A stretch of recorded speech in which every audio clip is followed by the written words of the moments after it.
subject matter varies and the time of his life that it was written varies, why should it be surprising that there are certain variations in that way?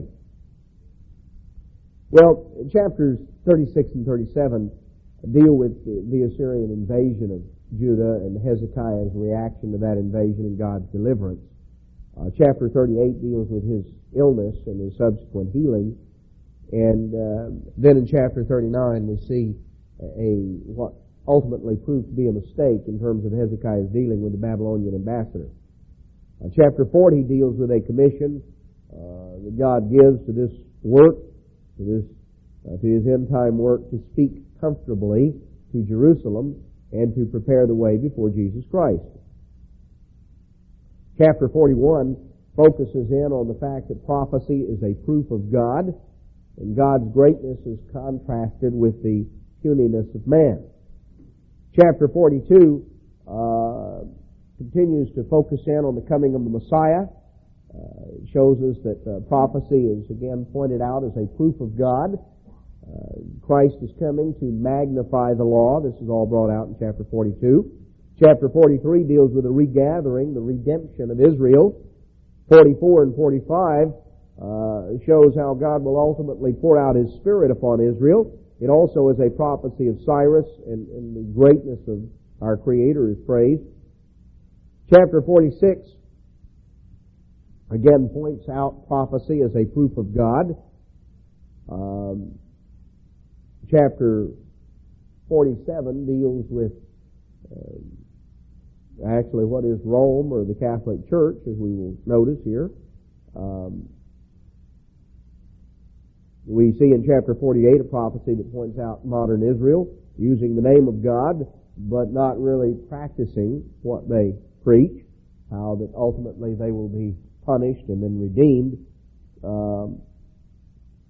Chapter 49 shows that God will not abandon Israel. They'll be regathered from the entire earth, from their captivity. They'll prosper and increase under the government of God. Now, as we pick it up here in Isaiah chapter 36, we come to the 14th year of King Hezekiah, which we would date as 701 BC. And Sennacherib, king of Assyria, came up against all the defense cities of Judah and took them. Now, the Assyrians had previously invaded northern Israel. They had invaded northern Israel. They had conquered it. The process of deportation had been ongoing. The Assyrians returned now in the 14th year of Hezekiah, and they invaded Judah. And very quickly they overran the nation of Judah and came to the point of laying siege to Jerusalem. Now, they overran the whole land very quickly, and they laid siege to Jerusalem. And they wanted to intimidate the Jews into surrendering. They wanted them to just go ahead and surrender the nation, surrender without a fight, surrender Jerusalem. So they began to tell them, look, you better surrender. We see the representative of the king of Assyria in chapter 36, verse 4, saying, "Thus says the great king, the king of Assyria, what confidence is this wherein you trust? What are you going to depend on to defend you from me? Why, there's nothing you can depend on. You depend on the Egyptians? They're not going to do it. You depend on your God? He's not going to do it. Why didn't Hezekiah just get through tearing down all these altars? Now, of course, what the Assyrians didn't understand was God didn't want all those altars. God wanted to be worshipped in spirit and in truth there in Jerusalem. But he says, look, in verse 10 of chapter 36, why, we're here. God wants us to come here and to destroy this land. Why, we're here doing God's will. And about this time, couple of Hezekiah's servants in verse 11 wanted the Assyrians came out and asked Rabshakeh, said, "Look, why don't you speak to us in Aramaic rather than in Hebrew or in Aramaean, which was let's say the common language of diplomacy throughout the Middle East at that time." What it amounted to was the representative of the Assyrian king was down below the city wall. Everybody was gathered up there, all ears. And he was trying to sap their confidence. He was trying to undermine their faith. And so he was speaking in Hebrew because he wanted all the people to understand him. He was wanting, you see, those who were up there to hear and then for them to understand so they could go and spread the rumor. And he was hoping that this would really undermine any credibility that King Hezekiah had and that they would surrender without a fight. Well, Hezekiah's servant said, "Well, look, why don't you speak to us in Aramaean?" Well, he didn't want to do that. He wanted to intimidate them. And so they said, "Look, verse 16, don't listen to Hezekiah. Thus says the king of Assyria, make an agreement with me, and come out to me and eat you every one of his vine and every one of his fig tree, and drink you waters out of his own cistern, until I come and take you away to a land like your own, a land of corn and wine, of bread and vineyards." Now he says, "Why, we Germans have your best interest at heart. Why, we're going to give you the Millennium German style. We're concerned about you Jews, and we have some nice cattle cars out here that we're going to load you up in, and we're going to take you to this nice place where you will have, it will be just a real nice place, and we're going to take you from where you are, and we've got this nice place in mind for you. Now, why don't you just surrender and come on out, and you can sit under your own vine and under your own fig tree." Now, that expression is only used a couple of other times in the Bible. Where it's used once to refer to the time of King Solomon, and the other time it's used in the book of Micah to refer to the millennium. Solomon's reign was a type of the millennium. It is a descriptive phrase to describe what it's going to be like in the millennium, a time of peace and prosperity. So here, in effect, the Assyrians showed up and said, "We will offer you the millennium, our style." Kind of sounds like the 1,000-year Reich. It's kind of funny how some of the things, the tactics and the inspiration Satan has given to those that have done his bidding have not changed. He usually tries to present some sort of a counterfeit of what God promised. He said, "Why, you surrender and come on out, and we will fix you up, and we'll take you away to a nice place." Sure they will. Sure they will.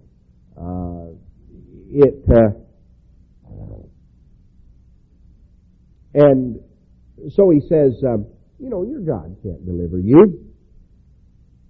Well, all of this word came to Hezekiah, and Hezekiah was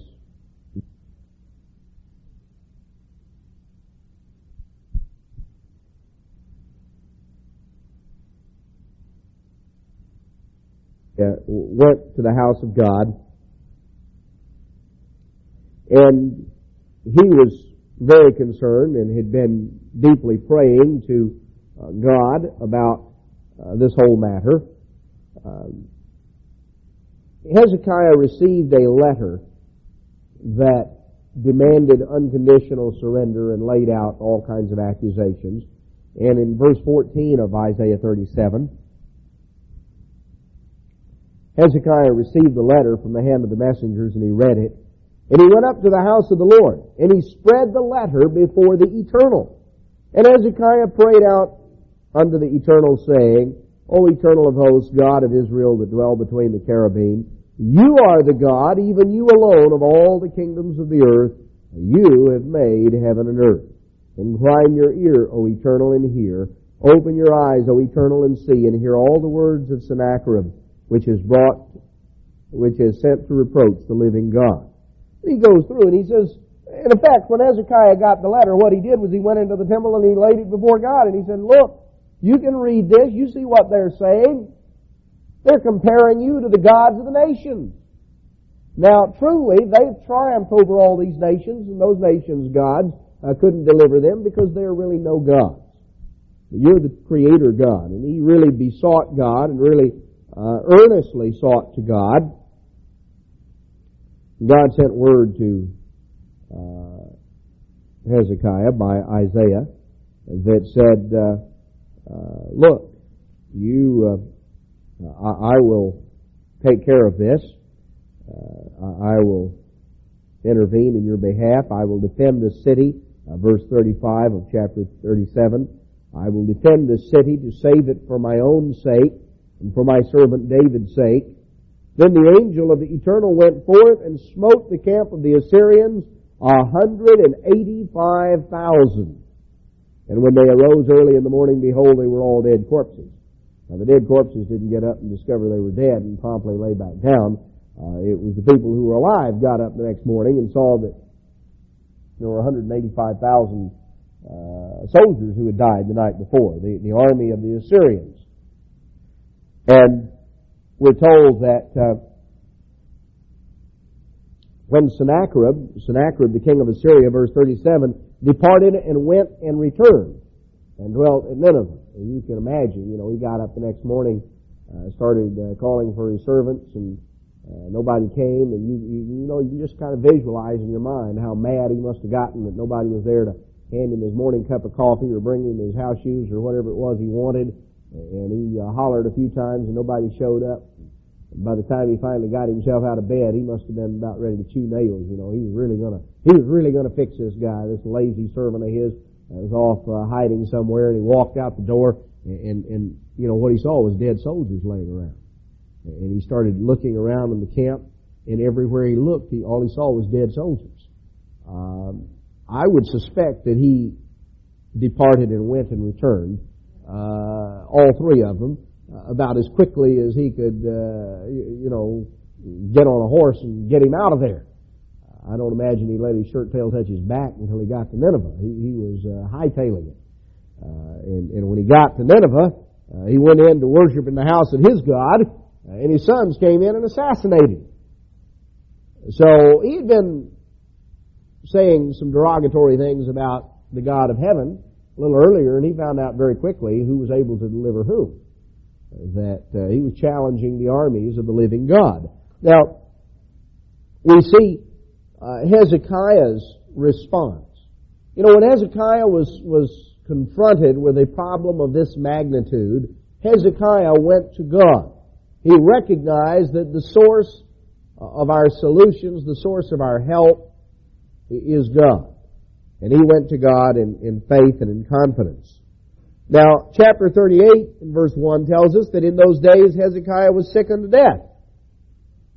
And Isaiah came in and told him, you better get things in order because you're about to die.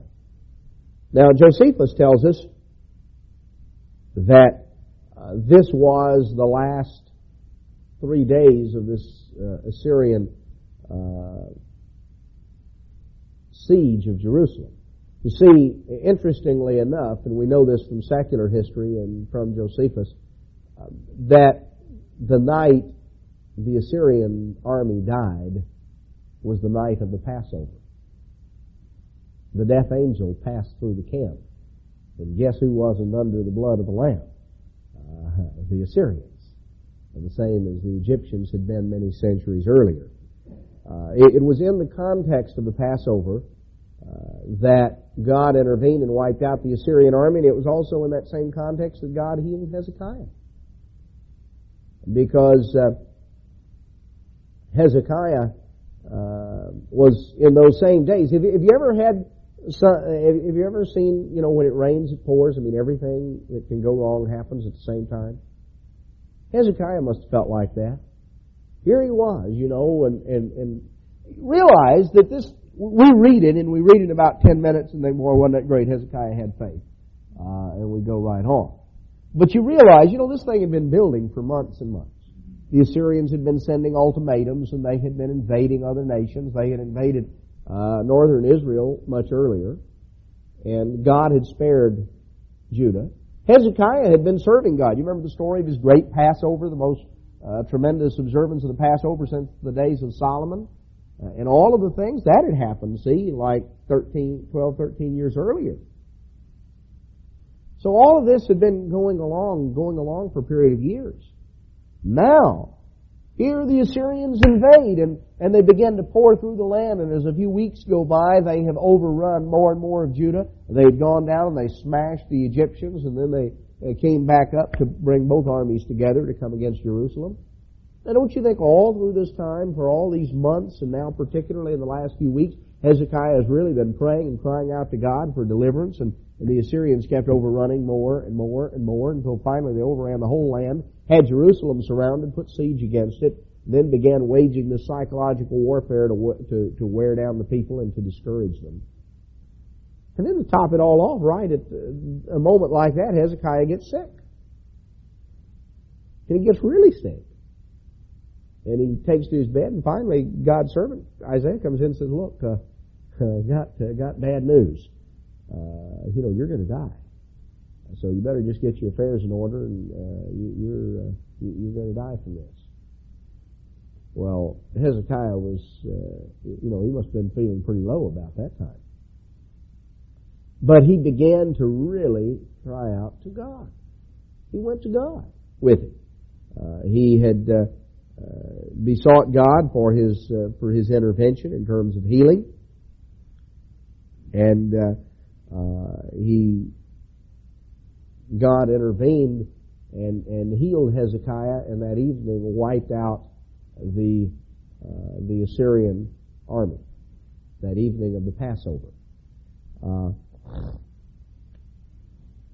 tremendous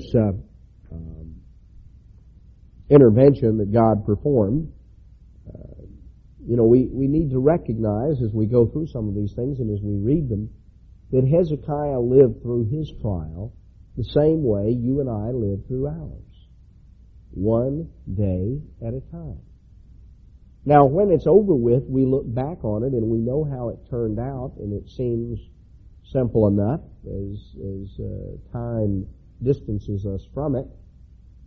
But when you're in the midst of it, and you haven't read the end of the story yet, you don't know exactly what happened.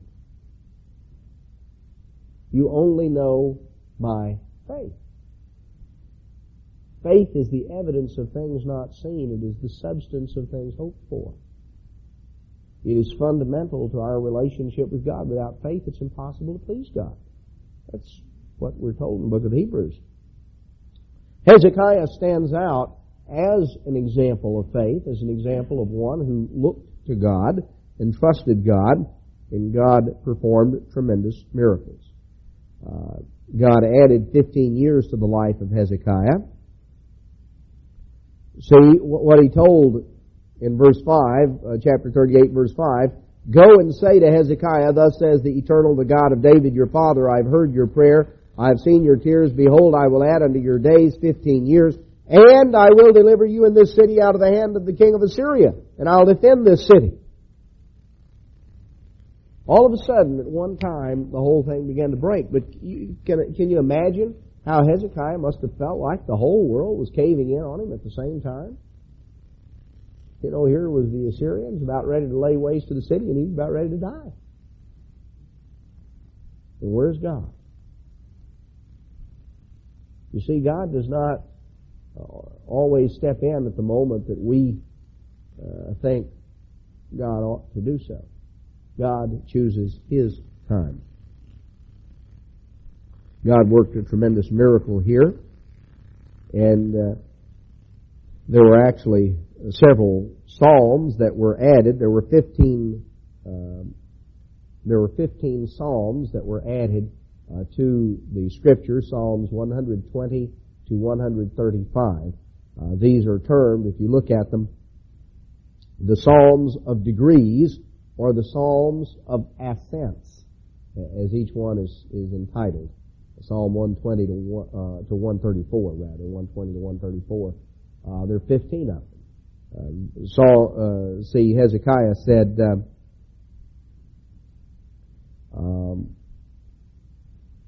that he would, in verse 20, that he would establish songs that would be sung to the stringed instruments all the days of our life in the house of the Lord. This would refer to sacred music, would refer to psalms. And the 15 psalms of degrees are considered to have been added by Hezekiah at this time. Now, even people of faith and who are close to God sometimes make mistakes. There is a time to speak and a time to keep silent, and we can sometimes say things we would be better not to say. The king of Babylon sent an ambassador to Hezekiah in the aftermath of Hezekiah's illness. The Babylonians were glad to see anything happen to the Assyrians because the Assyrians were threatening them. And Hezekiah he wanted to impress this visiting representative, and he showed him through the temple treasury and the palace treasury and really kind of laid it on thick, which in the long run was not a very smart idea because the Babylonians took note of how rich of what wealth the Jews had, which they hadn't realized before. They kind of made note of that, and in a later generation they remembered it when Nebuchadnezzar came and decided that after all, Jerusalem was worth attacking. God warned him of that, told him that it would eventually happen that way. We should not seek to go around and to impress other people. This ultimately will lead to problems. Now, as we get on into chapter 40, ending this inset, which is here to, in a sense, to bolster our faith, to encourage us, to point us to the reality of God's fulfillment of His promises. Chapter 40, we begin to get back into prophecy. Comfort you, my people, verse 1. Speak you comfortably to Jerusalem. Cry unto her that her warfare is accomplished, her iniquity is pardoned. The voice of him that cries in the wilderness, prepare you the way of the Lord, make straight in the desert a highway for our God.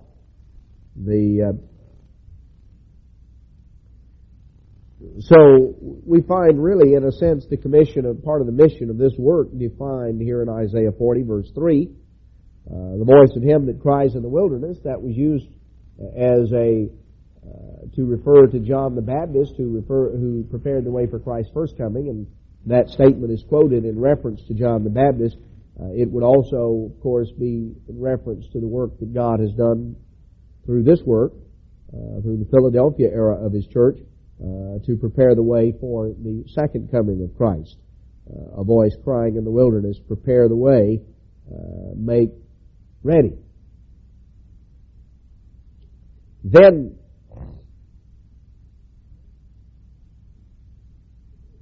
what is it that should be said, or as we come on, let's notice an interesting statement that we have over the years taken to perhaps refer to Radio Jerusalem. In verse 9, the statement, O Zion that brings good tidings, get you up into the high mountain. O Jerusalem that brings good tidings, lift up your voice with strength. Lift it up, be not afraid. Say unto the cities of Judah, behold your God. Behold, the Lord God will come with strong hand, and His arm shall rule for Him. And behold, His reward is with Him, and His work before Him. So here is the announcement of the gospel, of the fact that God is going to return to rule. His reward is with Him, His work is before Him. So here is the proclamation of the good news of the kingdom of God. And in verse 9 it says, O Jerusalem that brings good tidings, that brings the gospel, lift up your voice with strength. Broadcast it here to the cities of Judah. Now, to lift up your voice with strength would give the impression, we have sometimes taken that or have looked at it as a possible indication that there would be, before the end, a broadcast going forth from Jerusalem to the cities of Judah, announcing the gospel. It's interesting, God has a time scale, and God has a time schedule. A number of years ago, in fact, many of you will remember, I remember very clearly back in 1967, a coworker letter that I got in the end of May, where Mr. Armstrong was telling of the exciting news that he had just signed a contract. In fact, it was the largest contract in radio history. Signed a contract with Radio Jerusalem, which at that time was the old city of Jerusalem was under Arab rule, under Jordanian rule. Mr. Armstrong had signed a contract with King Hussein of Jordan that we would begin a broadcast on Radio Jerusalem, and it was to begin, the first broadcast was to be made on Pentecost of 1967. Day of Pentecost, 1967. And he was actually going to fly to Jerusalem and make that first broadcast live in person. I remember where I was when the Six-Day War broke out, and I heard that news. Mr. Armstrong was on his way from Ambassador College in Bricketwood, England, to the airport. He was in transit. He was in a car on his way to the airport, ready to board a plane to touch down in a couple of hours in Jerusalem and to go in and to make that live broadcast. So it was within a matter of about just a few hours from the time that that broadcast was to go out that all of a sudden, just like that, a war broke out, and it lasted 6 days. Interestingly enough, ended prior to sunset on Friday evening. It was an incredible event that totally changed the complexion of the Middle East, that Jerusalem, that portion of Jerusalem, no longer was under Arab rule. No longer under Arab rule. It was all of a sudden the Jews had taken that and the West Bank and the Golan Heights and the Sinai and you name it, and they took it. An incredible event. Now, it was, we thought, Mr. Armstrong thought, I thought, some of you who were around at that time, we all thought that we were on the verge of Isaiah chapter 40, verse 9 being fulfilled. Now, that has been a few years ago. What's that been? 23 years ago. It's incredible. It doesn't seem that it could have been that long, but it was. It was not yet God's time to accomplish this prophecy in 1967. We thought it was. It seemed that the doors had opened, everything had fallen into place, and we thought this prophecy was on the verge of being fulfilled. It came within about 5 hours of being fulfilled. But it wasn't God's time. You see, God is the one that opens doors, and no man can close them when He does. But He's also the one that closes doors, and when He closes them, no man can open them. I think that the time is ultimately going to come when this verse is going to be fulfilled. From everything that I can see here in verses 9 and 10, it is a clear indication that the gospel will be proclaimed prior to the return of Christ from Jerusalem. Because it says, "Behold, your God comes," or is coming.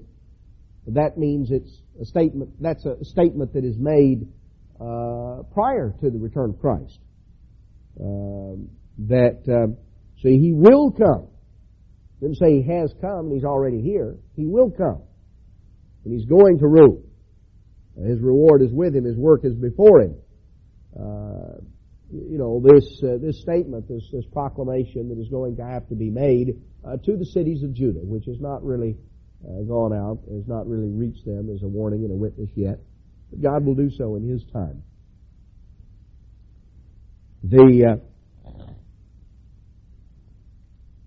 As we come on down, we focus here on the magnitude and the greatness of God. How, as we're told in verse 15, that all the nations are like a drop in the bucket compared to God. They're like nothing before Him. There's an interesting statement in verse 22. Now, at the time of Isaiah, the various pagans believed that the earth was flat. They thought the earth rested on the back of the great turtle. You have to ask yourself, on what did the great turtle rest? They evidently never got that far, but the Greeks and the Romans and the Assyrians and the Egyptians and the Babylonians, they all had all these crazy ideas But Isaiah, writing under the inspiration of God's Holy Spirit, says in Isaiah 40, verse 22, referring to God, it is He that sits upon the circle of the earth, and the inhabitants thereof are as grasshoppers. God sits upon the circle of the earth. The Hebrew word here that is translated circle is a word in the Hebrew language that means literally a sphere. God sits upon the circle of the earth, or as the hud in the Hebrew, that He sits there on the. This is a term that refers literally to a sphere, or like that would be made. Now here Isaiah refers to the circle of the earth, or the sphere of the earth. He understood under the inspiration of God that the earth was round. Now, contemporary pagans didn't understand that. Well, it goes on, verse 25. Just, I think, an interesting point to understand. To whom will you liken me? God says. To whom shall I be equal? Says the Holy One.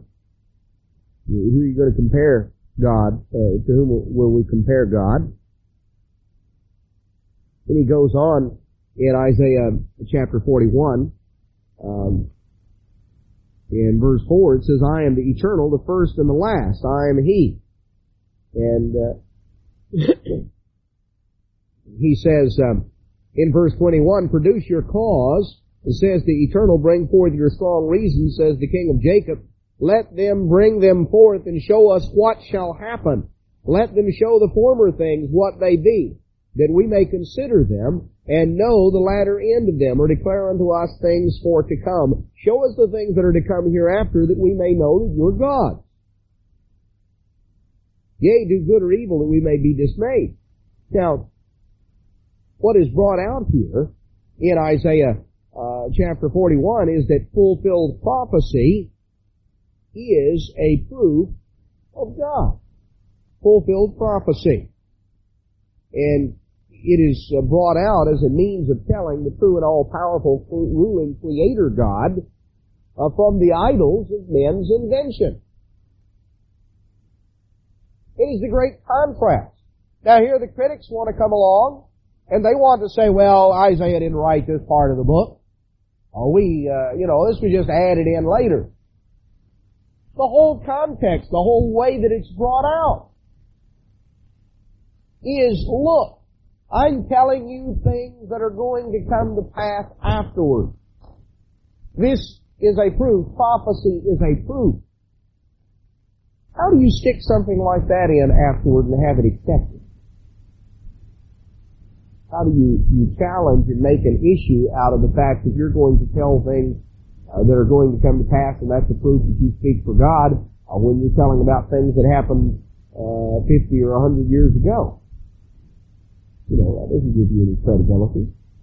How does something like that ever get accepted as Scripture? It makes no sense. The critics don't think it true. They simply don't want to acknowledge that there is a God who rules in the affairs of men, because if they acknowledge that, then they may have to acknowledge the fact that He may have something to say about the way they live. Maybe they better clean up their dirty little lives. And they don't want to do that. So the simple thing to do is say, we just discount this. Chapter 42, let's notice here, reference prophecy of Jesus Christ, first 7 verses. Behold my servant whom I uphold, mine elect in whom my soul delights. I have put my spirit upon him. He shall bring forth judgment to the Gentiles. He shall not cry nor lift up nor cause his voice to be heard in the street. A bruised reed shall he not break, and the smoking flax shall he not quench. He shall bring forth judgment unto truth. He shall not fail nor be discouraged till he have set judgment in the earth, and the isles shall wait for his law. Thus says the God, the eternal, he that created the heavens and stretched them out, he that spread forth the earth, and that which comes out of it, he that gives breath unto the people upon it, and spirit to them that walk therein. I am the eternal. I, the eternal, have called you in righteousness, and will hold your hand, will keep you, and give you for a covenant of the people, for a light of the Gentiles, to open the blind eyes, to bring out the prisoners from the prison, and them that sit in darkness out of the prison house. Now, as we see here, there is a clear reference to Jesus Christ. Portion of this is quoted in Matthew chapter 12, verses 17 through 21, and the remainder is quoted in Luke 2:32. So, it is a reference to God's servant, to Jesus Christ, the Messiah, who came in the role of a servant, who did not come, verse 2, you see, trying to lead some kind of great demonstration or reform movement, out trying to overthrow anything. He did not come to change things at that time. A bruised reed shall he not break, smoking flax shall he not quench. He did not come to fix things then, but he is going to come with judgment, and when he does, he will not fail nor be discouraged until he set judgment in the earth. He is coming as a light to the nations. He is coming to open the eyes of the blind and to bring out of darkness those that are imprisoned in it. These prophecies, these statements are referred to in the New Testament as a reference to the Messiah. As we come on down here in chapter 42,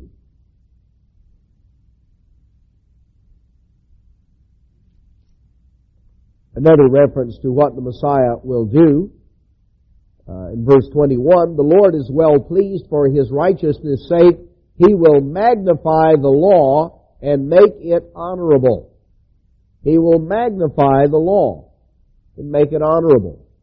That was what Jesus Christ came to do, and he fulfilled that in the Sermon on the Mount, as well as other places.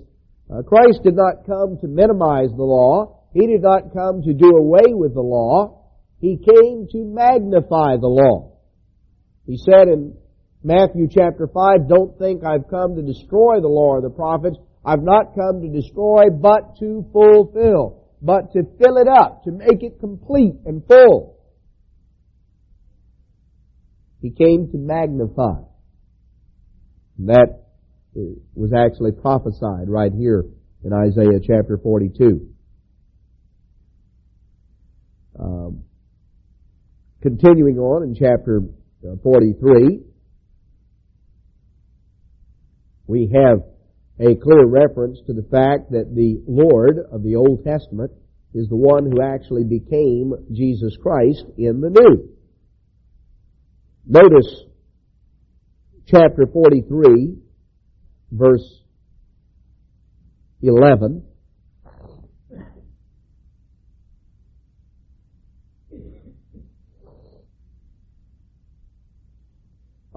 Let's pick it up in verse 10. Let's understand verse 10 so that there's not a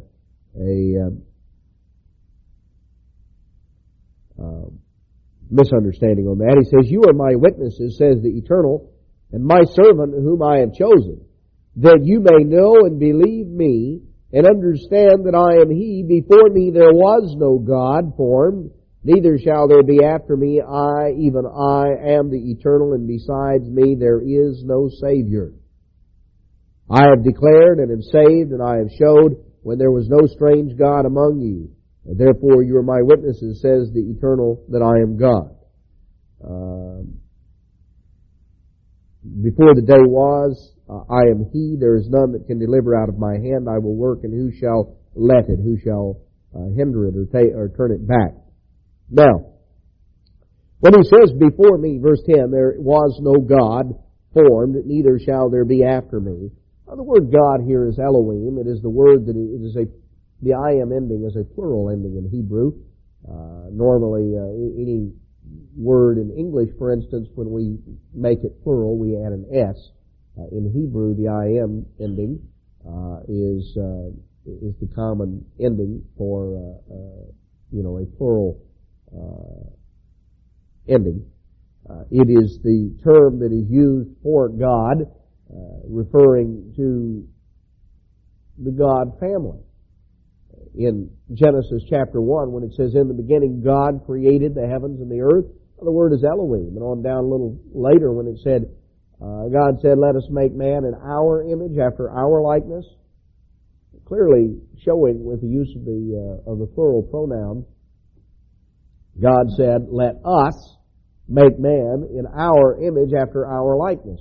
We understand that it was a conversation between the one that we know as the Father and the one that we know as the Son, as Christ. Now, when he says, before me there was no God formed, there was no Elohim formed, there was no other God family formed, neither would there be after him. We're not going to be formed as, we're not coming as some other Elohim. We will be a part of that family. We will be born into that family. Because Elohim is the family name that at this point includes the one that we know as the Father and the one that we call Jesus Christ, the Messiah. He is called in John chapter 1 the Word. In the beginning was the Word. The Word was in the beginning with God. In the beginning was the Word. The Word was with God. The Word was God. The same was in the beginning with God. So, there was that unity from the beginning, consisting of the Father and the Word. Ultimately, we can be born again, born into that family as a son of God. So there is no contradiction to what it says here in verse 10. Then he says, the one who is here speaking to Isaiah, inspiring these things, saying, I, even I, am the eternal, and besides me there is no Savior. Now, if you hold your place there and look back at Acts chapter 4 and verse 12,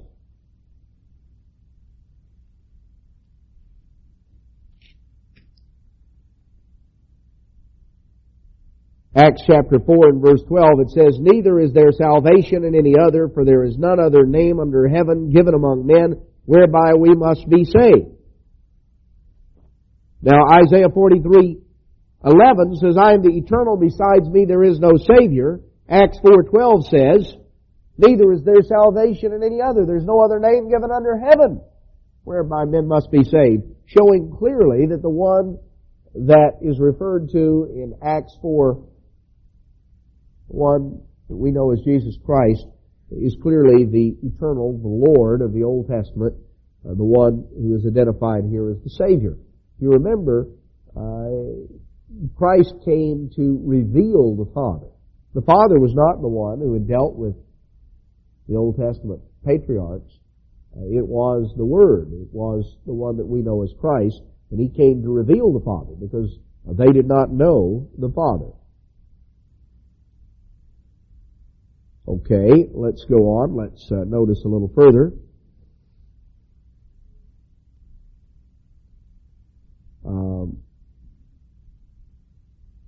Chapter 44.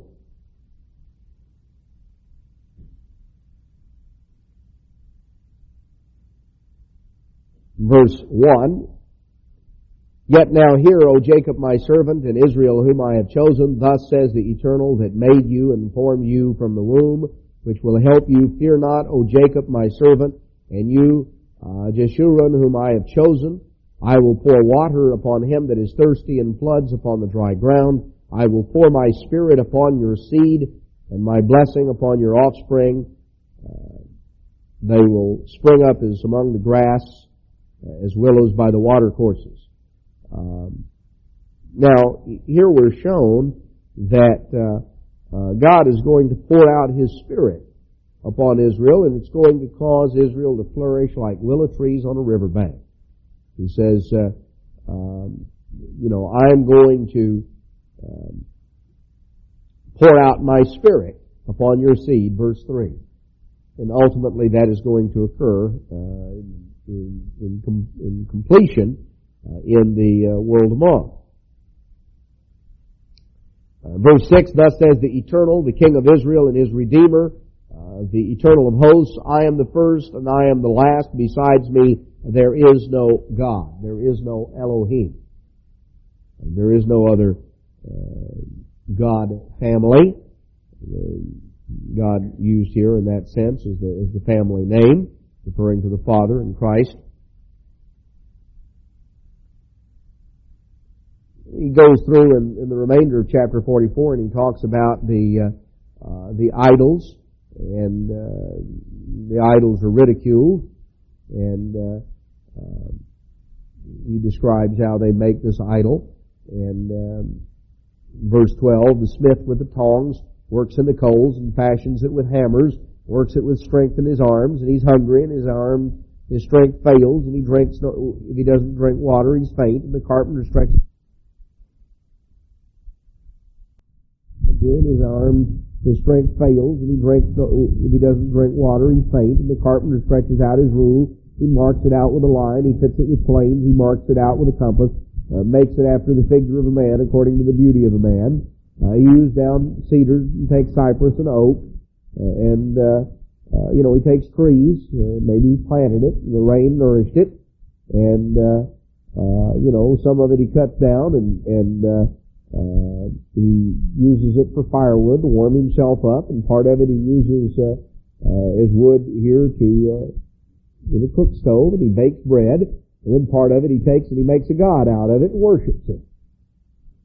How silly that is. Guy cuts down a tree and he cuts out a good part, and he goes and parts of it he chops up and he builds a fire with and warms. The other part he takes the part out and he carves it up and makes a god out of it, sets the thing up, and starts bowing down and worshiping it. Because what sense is that? The tree is growing, the rain has made the tree grow. You use some of it for productive purposes, carve some of it up and start worshiping it and think that's your God. It's pretty silly. We drive around even in our area of the country and look to see all these little shrines that sit out there in, people's yard, and they think that's really something that, in effect, that's their God. Now, they may not want to express it that way, but that's the way they treat it. They venerate it. They think that that's somehow going to deliver them. That's going to, that this statue has some, this is going to count for something. It's like, they can take the plaster of Paris or whatever it is, and they can make a figurine for their bookshelf, and they can make this, and they can make that, and then they can make a religious artifact out of it, and stand it up, and put all kind of devotional things around it, and kneel down and pray and do the rosary, and think that,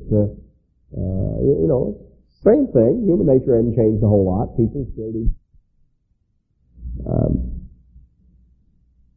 Then God begins here in the latter part of chapter 44. Sounds like the sound has all of a sudden come on again. God begins to address Cyrus.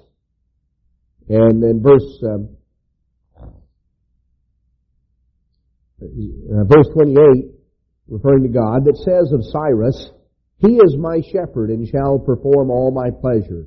Even saying to Jerusalem, you shall be built, and to the temple your foundation shall be laid. Thus says the Eternal to His anointed, to Cyrus, whose right hand I have held, to subdue nations before him, and I will loose the loins of kings, to open before him the two-leaved gates, and the gates shall not be shut.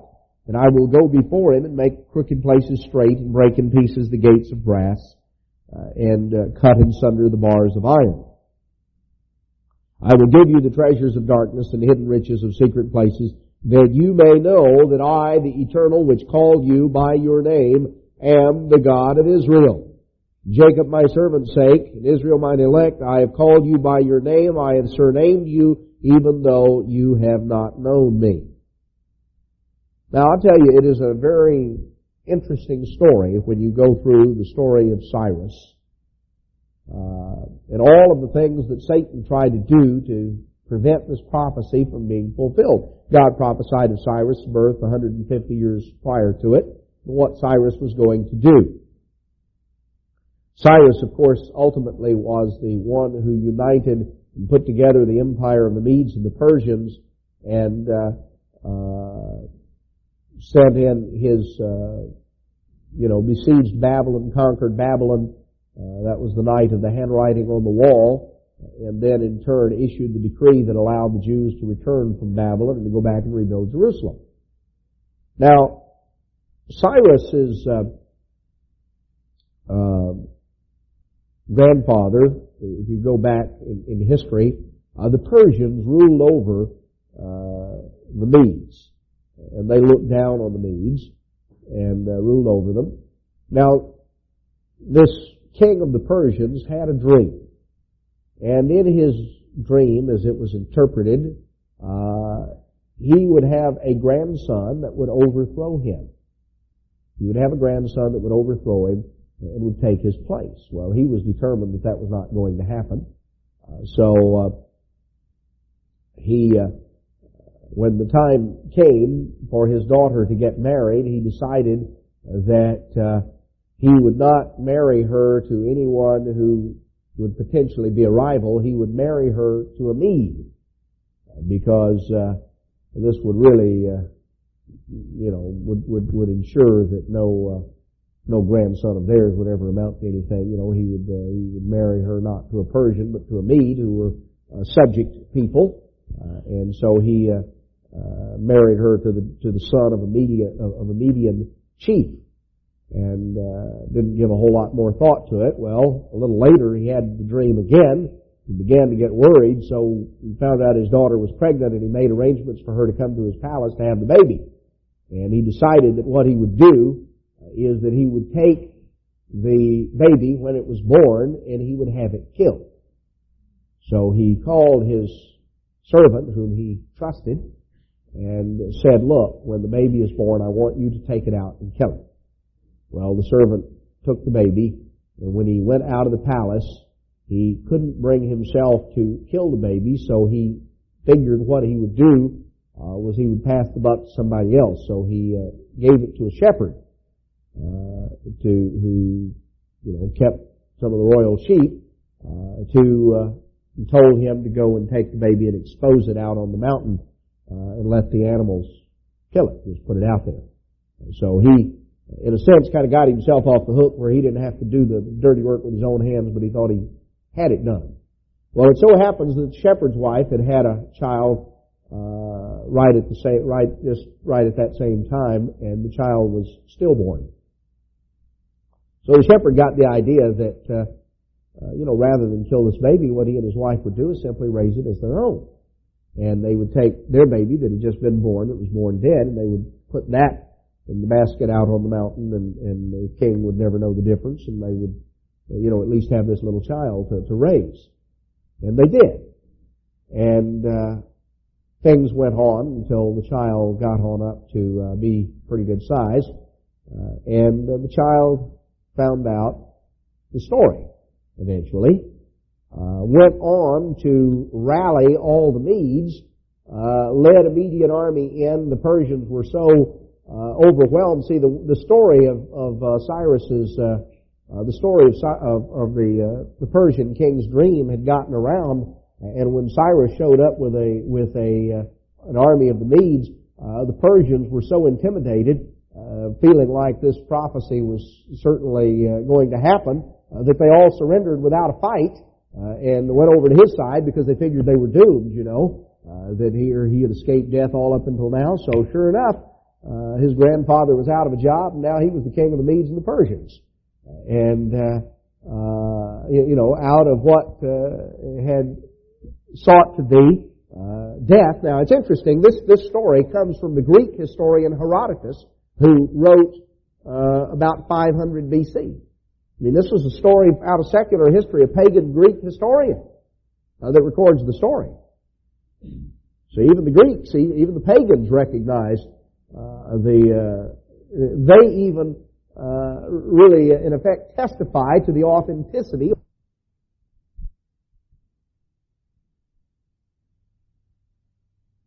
BC, who's writing these things. He was a historian wrote the story of the Persian Wars, and the history of that empire. Well, anyway, Cyrus put together, when he united the Medes and the Persians, he headed for Babylon. Now, you remember the story from the book of Daniel. You know, they showed up, and Babylon thought that it was impregnable. The Babylonians were feasting and having a big blowout, a real orgy, there in the palace. They were laughing because they said, it's impossible for anybody to get in here. In the meantime, Cyrus had just dug a channel and diverted the flow of the Euphrates River so that the water level dropped and dropped and dropped. Within a few hours, the water level had dropped down so low that he marched his soldiers through the riverbed and up under they came under the fortifications. I mean, the city was thought to be impregnable. The Euphrates River flowed through the midst of it, and they had this big iron grating that came down into the water so that you could not even sail a boat, you see, under the wall. The iron grating came down. You couldn't get under it. But when Cyrus his engineers had dug a canal to divert the Euphrates, and when they broke the dike and the Euphrates began to divert, well, you know what happened. The water level began to drop, and began to drop, and so pretty soon it was below this iron grating that stuck down beneath the wall. The thing got so shallow that the soldiers just waded through the mud and the muck and just came right in under the wall. And before daylight dawned, the Persian army was inside, and Babylon had fallen without a shot. And so from being impossible to fall, Babylon fell into his lap. And the gates were actually open. Cyrus came in. He didn't have to break through the gates. God said in verse 1, I will open to him the two-leaved gates, and the gates shall not be shut. And that's what happened. Soldiers came in under the river, came and opened the gate, and Cyrus rode through on his horse. You know, God says, I declare the end from the beginning. On over in chapter 46 and verse 10. Verse 46, or chapter 46, verses 9 and 10, he says, Remember the former things of old. I am God, there is none else. I am God, there is none like me. Declaring the end from the beginning. And from ancient times, the things that are not yet done. God says, look, I'm God. I can tell you in the beginning what the end is going to be. You know, there are people that are all amazed at some of the events that are going on in Europe. Now, we've been, those of us in this room are not amazed at those things. Some of you have been reading literature and listening to the broadcast for decades. You heard Mr. Armstrong say those things decades ago. Why could he do that? Was it just a lucky guess? No. He read the Bible. He believed what the Bible said. And see, God declared the end from the beginning. God knew the way the 20th century was going to end up way back centuries and centuries and centuries ago. God is able to declare the end from the very beginning, and He's able to bring it about. This bothers the critics, of course, because that means that there really is a God. And He has something to say about the way we ought to live. Let's notice a couple of other things here.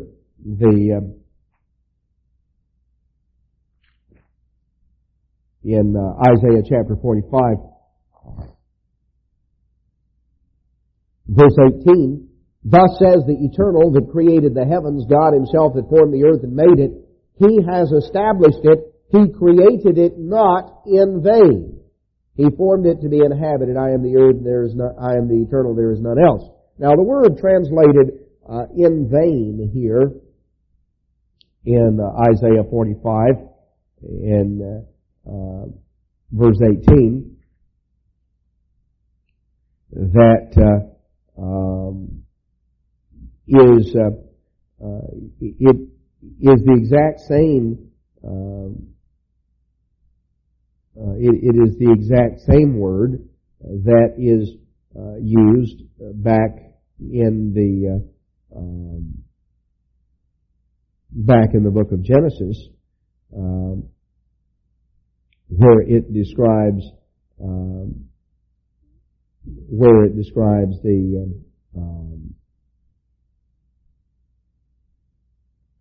the creation, and it is the word tohu. And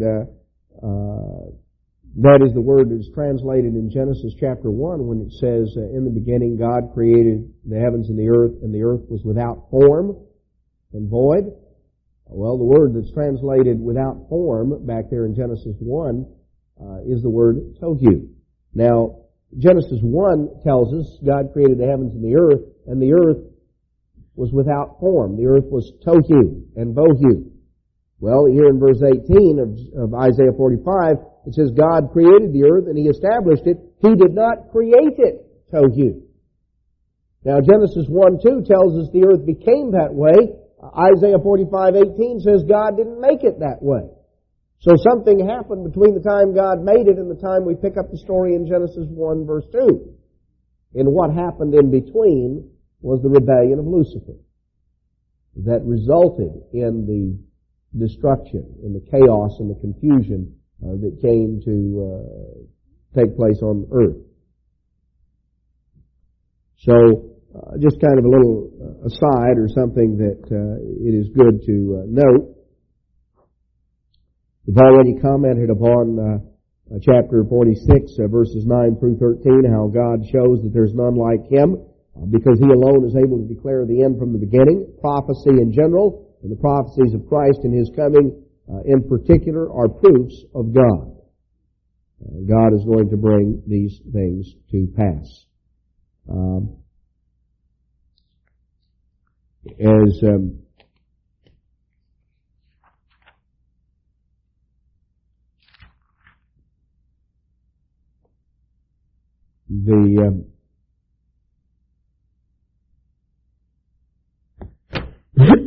In chapter 47, here is a reference to Babylon, and it is referring not to the Babylon of old, but to the daughter of Babylon, in other words, the modern-day descendant, which would be modern-day Rome. And it describes here in verse 8, "Therefore hear now this, you that are given to pleasures, that dwell carelessly, that say in your heart, I am, and none else beside me. I will not set as a widow, neither shall I know the loss of children." You remember, that in Revelation chapter 17, we're told that the great whore, who says that it says the mother of harlots and abominations of the earth. She had children. She had harlot daughters who came out of her, but she did not want to sit and wait. She was not going to know the loss of children. She didn't think. But God describes some of the destruction that is going to come upon that entity. Chapter 48 talks about, discusses the subject of prophecy. In verse 2 it says, they call themselves of the holy city, stay themselves upon the God of Israel. The Lord of hosts is His name. I have declared the former things from the beginning. They went forth out of my mouth. I showed them and did them suddenly, and they came to pass. Verse 5, I have even from the beginning declared it to you before it came to pass. I showed you lest you should say, mine idol has done it. Again, clearly showing that this was prophetic as it was written. It was understood to be prophetic. And was clearly pointed out that the proof of God in terms of prophecy.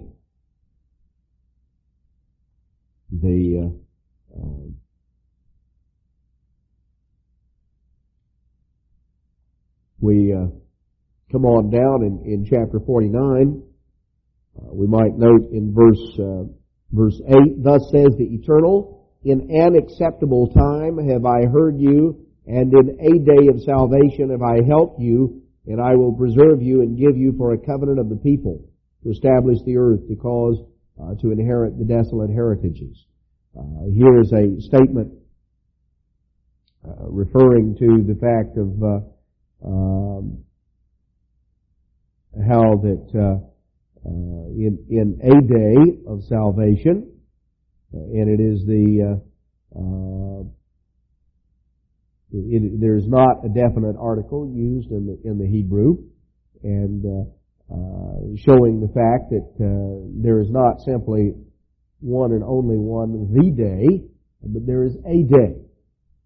This is a day, and there will ultimately come a day of, there's not simply one day, there's a day of salvation. There's a day that pertains to us. There's a day that pertains to the world that is yet to be experienced. Continuing on down in the latter part of chapter 49,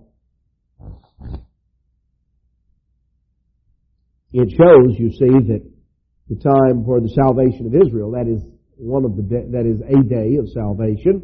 Today is a day for the church. It is the day for the church. But there is another day, a day that is coming of national salvation for Israel that is yet to come. This is not that day right now. And God says, though, in the latter part of chapter 49, in verse 15, He says, "Can a woman forget her suckling child, that she should not have compassion on the son of her womb?" He says that He's going to bring back His people, and He describes that when Israel is regathered, in verse 19, "Your waste and your desolate places and the land of your destruction shall even now be too narrow by reason of the inhabitants, and they shall swallow you up. They that swallow you up shall be far away. And the children which you shall have after you have lost the others shall say again in your ear, The place is too strait for me. Give place that I may dwell." So God describes, after the millennium sets in, how the population of Israel, as the remnant of Israel is regathered there to the Middle East, how the population will begin to increase and to multiply, and within a relatively short period of time, that little narrow area in the Middle East will begin to be outgrown. Here's a remnant, that is scattered, that comes back from captivity, is regathered. It looks like, we've been destroyed and devastated, and yet within a matter of a few decades, the population has increased and is growing to the point that the descendants begin to say, this place we really need to expand.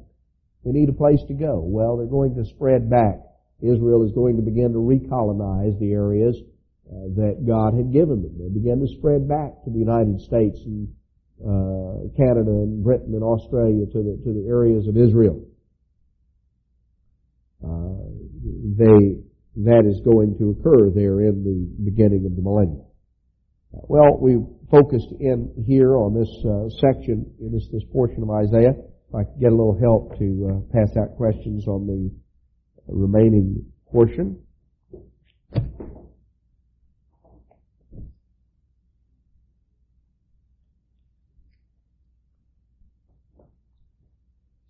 That hopefully we've gotten a little bit of insight into some of this section of Isaiah. I think you will find the remaining portion, chapters 50 through 66, to be especially meaningful for the Passover and Days of Unleavened Bread season. There are a number of prophecies here that refer clearly to Jesus Christ as the Messiah. There are a number of very meaningful statements. It's really, in many ways, the most powerful portion of this book. Chapter 53 particularly dealing with the sacrifice of Jesus Christ, dealing with a number of things here that I think will be helpful to us in focusing upon. So this remaining section of the book of Isaiah we'll be covering in the next Bible study will be a good section to read and to study during the Passover season, which is upcoming. And then on the next Bible study, we will conclude the book of Isaiah. So with that, I think we're just about... What do we have? Wrong questions in here? So there may have been some that have gotten mixed up in there. But we have two different sets of questions that were mixed together. Sorry about that.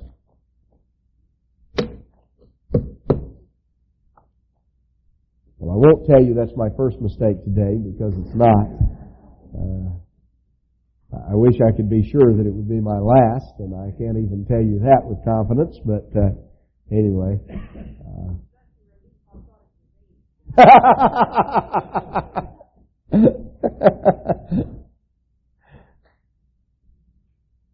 Okay, well, hopefully we'll get the right ones passed out, and the section on Jeremiah we'll wait until the next time we'll give those. We have enough of the right ones to go around.